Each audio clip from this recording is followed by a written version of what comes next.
La Liga match week 1 post games analysis. Like in this video, I am going to break down everything that happened on La Liga match week 1 from the games that took place from Friday, Saturday, Sunday, Monday and Tuesday. And in this same video, I'm going to tell you guys the top goal scorers after match week 1. And in this same video, I'm going to break down how La Liga table is after match week 1. Then I'm going to take a little bit of how match week 2 is going to look like, right? Like I said, if this is the first time you are coming across my YouTube channel, I would appreciate if you can watch the video carefully till the end and tell me what you think about all these La Liga match week 1 games. Now let us start with the La Liga games that took place from Friday, right? 2 La Liga games were played on Friday, and when you take a look at all those games that were played on Friday, the first game of the day was that of Girona against Rayo Vallecano, where Rayo Vallecano won the game 3-1, and a Girona player was sent off in that game, so Rayo Vallecano had an easy win against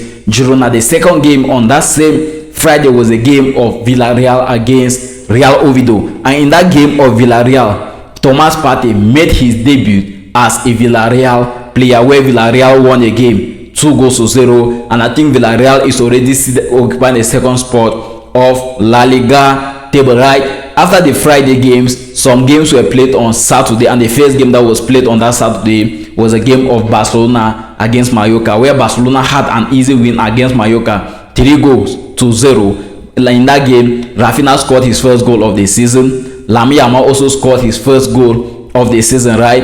And also, when you take a look at this game very well, you discover that 2 Mallorca players were sent off with red cards, 3 red cards, so many of them were sent off. In that same game, Marcus Rashford made his La Liga debut as a Barcelona player. Joan Garcia made his La Liga debut as a Barcelona player, which gave them all the 3 points and sent Barcelona to the top of the La Liga table. I'm going to break everything down after when I'm done with the first games that took place on Friday, Saturday, Sunday, and Monday and Tuesday. Now, the second game on that Saturday was a game of Valencia against Real Sociedad, which the game ended 1-1, so points were being shared in that game. We also had the game of Alaves against Levante, which was also played on that same Saturday. The game ended 2-1 in favor of Alaves. When we go forward, I discovered that the game of Celta Vigo against Getafe ended 2-0 in favor of Getafe. Atletico Bilbao versus Sevilla, right?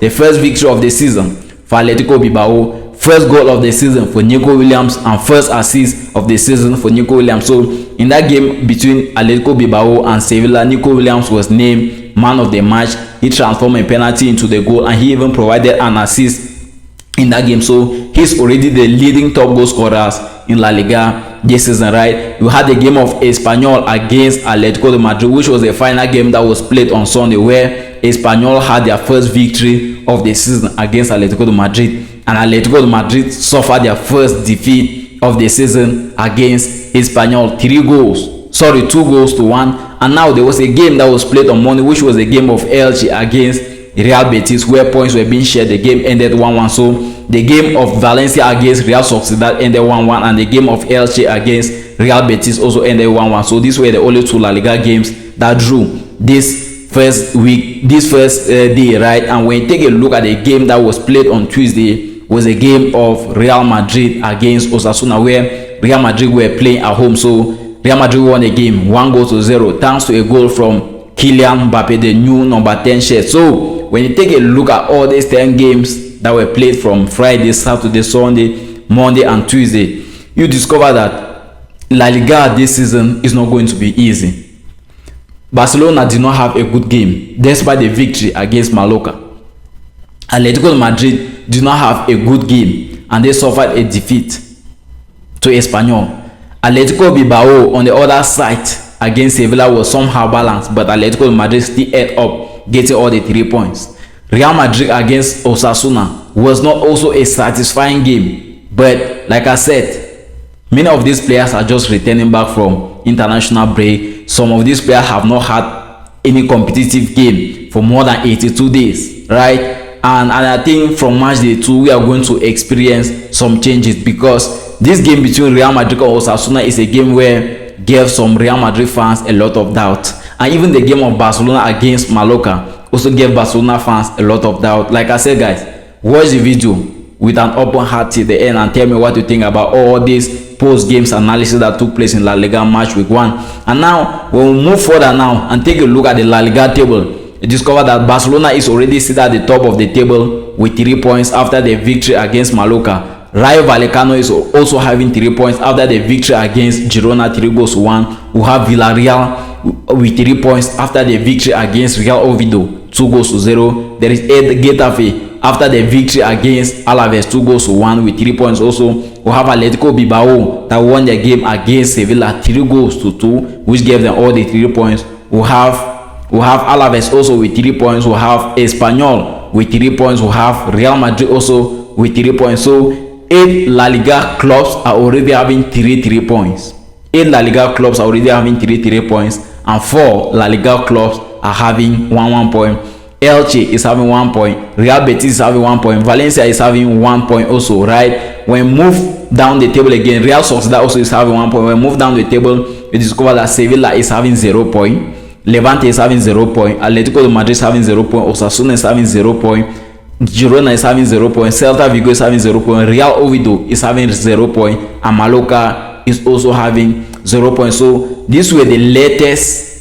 This is actually the latest La Liga table after match week 1, and match week 2 is starting tomorrow, Friday, right? Match week 2 is starting tomorrow, Friday. When you take a look at the top goal scorers after match week 1, you discover that Uche, who plays for Getafe, scored a goal in their first league game of the season and provided an assist. So he's a top goal scorer of La Liga after match week 1. We have Nico Williams, who also provided an assist against Sevilla and scored in that game. 2 goals contribution for Nico Williams. He's the second top goal scorer of the season. We have Lamine Yamal, also 1 goal, 1 assist against Mallorca. He's the 3rd goal scorer of the season. And we have the Frutos, who plays for Rayo Vallecano, who provided a goal and assist against Girona, and he is also among the top goal scorers after match week 1. Now, when you take a look at this La Liga table, right, the games that took place on Friday, Saturday, Sunday, Monday, and Tuesday, you take a look at the goal scorers, you discover that this is just the beginning of the season. 37 games to go, right? It is not even time for us to start counting how many games are left because we have just played 1 game. And people have been asking, who is going to win the La Liga title this year? Who do I think is the clear favorite to win the La Liga title this year? And I must tell you guys something. It is difficult to predict at this point in time, but we all know that there are just 3 clubs, Barcelona, Real Madrid, and Atletico de Madrid, that can compete for the La Liga title.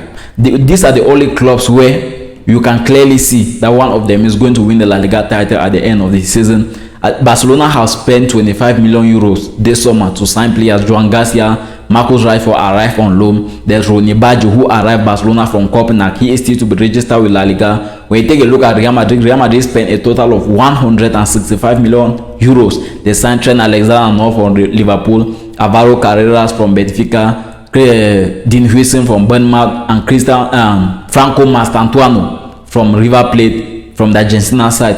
When you take a look at Atletico de Madrid, Atletico de Madrid spent close to I think 160 something million euros also this summer, right? And they have signed more players as compared to every other La Liga clubs. And the question is, can Atletico de Madrid win the La Liga title this year? Can Barcelona win the La Liga title this year? Can Real Madrid win the La Liga title this year? Like I always do, football is one of the most unpredicted things on earth, and predicting these games or the league title is going to be difficult. Guys, if you are watching the video right, which game on this match week 1 actually impressed you the most? Because if I'm being honest, Barcelona do not have a good game. Atletico de Madrid do not have a good game. Real Madrid do not have a good game. Despite though Real Madrid won the game, Barcelona won the game, but they do not have good games. Atletico Madrid suffered a defeat without a good game. Atletico Bilbao tried, they played a good game, won the game against Sevilla. Villarreal also tried, played a good game against Real Oviedo and won the game. And my question is, which of these games on match week 1 actually impressed you the most, and who do you think can be named the player of match day 1? Remember, La Liga is a league that is very, very interesting. It's a league that is full of talents. It's a league that is full of surprises. Anything can happen anytime, right? Now, when we take a look at the upcoming games, that is match week 2. Like match week 2 is starting tomorrow, Friday. Match week 2 is starting tomorrow, Friday, and when you take a look at all the games that are going to be played on match week 2, you discover that just one game is going to be played tomorrow, which will be that of Real Betis against Alaves. Remember, Real Betis shared points on their first game against Elche, so Real Betis is having just 1 point and Alaves is having 3 points. The game is going to be played tomorrow at exactly 8 o'clock Cameroon time. And now there are games that are going to be played on Saturday. Mallorca against Celta Vigo is going to be the first game that is going to be played on Saturday. Atletico de Madrid against Elche is the second game that is going to be played on Saturday. And I think this game of Atletico de Madrid against Elche is a game for Atletico de Madrid to start off their season. Remember, Atletico de Madrid is one of the clubs in La Liga where many of us are expecting a lot of things from them, right? So this game against Elche is a game where they need to win and start off their season. The game between Levante and FC Barcelona, so it is going to be another game for Barcelona away from home, which is a game must win for Barcelona, and it is also a game must win for Elche. The reason why I'm saying it is a game must win for Elche is because they need to start their season off well. Remember, they were just recently promoted back to La Liga, and I think winning this game against Barcelona is going to be a good start of the season for them. But the question is, can that be possible for Elche to win the game against Barcelona? Like I always say, guys, football is something that is very, very unpredictable. Predicting football is very difficult, so anything can happen on Saturday, right? But this game between Elche and Barcelona, to me, is highly in favor of FC Barcelona because, Levante against Barcelona is highly in favor of Barcelona because when you even take a look at the last 5 games between the two clubs, it is discovered that Levante even suffered some defeats in the last 5 games, but Barcelona has 5 victories in the last 5 games. And also, when you go at the level of head-to-head, you discover that Levante have not won a single game in the last 5 times they played against FC Barcelona. The second game that is going to be played, Levante against Barcelona is going to be the last game on that Saturday. Now, there are games that are going to be played on Sunday. The first game that is going to be played on Sunday will be that of Osasuna against Valencia. All of these two guys are having 0-0 point. Valencia suffered a defeat on the first day. Osasuna suffered a defeat against Real Madrid on the first day. So it is going to be a balanced game between these two clubs, and they are going to fight for their best to see who will get all the 3 points at the end of the day. There is Real Sociedad against Espanyol. Can Espanyol continue their victory, their good form against Real Sociedad, because Espanyol won their last game, their first game of the season against Atletico de Madrid, and I think winning a game against Real Sociedad can still be a possibility. Like I said, it is very difficult to predict football games. Like anything can happen at any time. If Espanyol won Atletico de Madrid without their best goalkeeper of last season, Joan Garcia, who is now a Barcelona player, it means they can still win this game against Real Sociedad. When you take a look at the second game of that Sunday, you discover that it is going to be Villarreal against Girona. Villarreal won their first game of the season against Real Oviedo, 2-0. Girona suffered their first defeat of the season against Rayo Vallecano, 3-1, and one of their players were sent off. Now, in this game against Villarreal is playing the game at home. Who is going to win the game? Who is being considered as the favorite? Because playing a game at home comes with a home advantage. The supporters are behind you. So I think Villarreal is having a higher chance of winning this game against Girona as compared to Girona. Right now, there is the second game of that Sunday, which is actually the final game of that Sunday, is that of Real Oviedo against Real Madrid. So Real Madrid will be playing this game away from home, and I think this is a game where Xabi Alonso is going to show the world something again. He showed it at the Club World Cup against Al Hilal. It did not work because points were being shared at the Club World Cup. Against PSG, they suffered a defeat. The tactics did not still work. The first league game of the season against Osasuna, many Real Madrid fans were not really impressed, and I think this game against Real Oviedo is a clear game for Xabi Alonso to show us what they can do. It is a clear game for Xabi Alonso to show the tactics that he have been working on for Real Madrid to use this season, because like I said, this season is not going to be that easy for any club. Real Madrid had a very poor season last season. Like last season was very poor, and I think this season their aim is actually to correct those mistakes, win the La Liga title, win the UEFA Champions League, like I said. And this game against Real Oviedo is a game must win for Real Madrid, and everything is in favor of Real Madrid in this game. Real Oviedo is just a club that was recently promoted back to La Liga, and even when they'll be playing that game, you discover that the stadium speaks a lot. I think the capacity of their stadium is around 4,000, so the stadium speaks a lot, just to tell you how different these two clubs are. Like the game is highly in favor of Real Madrid, which is going to be played, which is actually the final game on Sunday. Now there is a game on Monday which will be, there are two games on Monday. Atletico Bilbao against Rayo Vallecano and Sevilla against Getafe. When you take a look at this game between Atletico Bilbao and Rayo Vallecano, discover that these two clubs won their first league games of the season. Atletico de Madrid won their first game. Atletico Bilbao won their first game against Sevilla, and Rayo Vallecano won their first game against Girona. Who is going now to win the second game of the season? Because these two clubs, in terms of statistics, recent games, they are somehow balanced.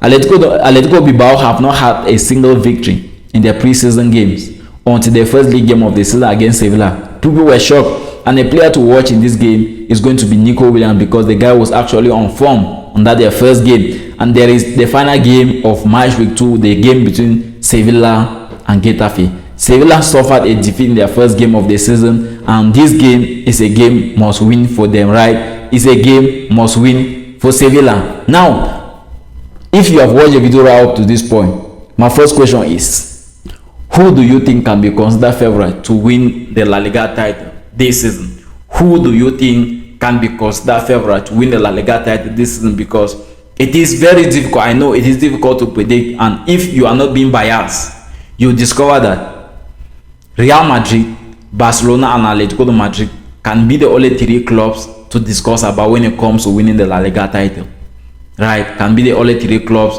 when it comes to winning the La Liga title. And my question is, who do you think is going to win the La Liga title? I'm not asking who is going to win, because we are still on match week 1 and we are getting to match week 2, but at least there can be some predictions, right? You can, maybe you have watched the first games and you feel like, okay, this club with the number of players that are having, with the squad depth, with the coach, they can be considered favorite. Who is that club? Who do you think can be considered favorite to win the La Liga title this season 2025-2026? And guys, I've come to the end of this video, and immediately after match week 2, I'm going to come out with another video analyzing how match week 2 went on La Liga, also touching match week 3. And also, I will appreciate if you can hit a thumb up to this video, you subscribe to my YouTube channel, you turn on the notification bell. When next I post videos that are similar to this one, you'll be one of the first people to see it. And most importantly, you share the video to 1 or 2 people. And I'm sure if you have noticed, you'll discover that this is actually a new YouTube channel. I am just from starting. I'm just an upcoming football analyst, and I cannot do it without your support. So just watch the video, tell me what I said in this video that you actually think it is not okay, so I can get it corrected in my next video, and you are going to enjoy it. See you guys until my next video.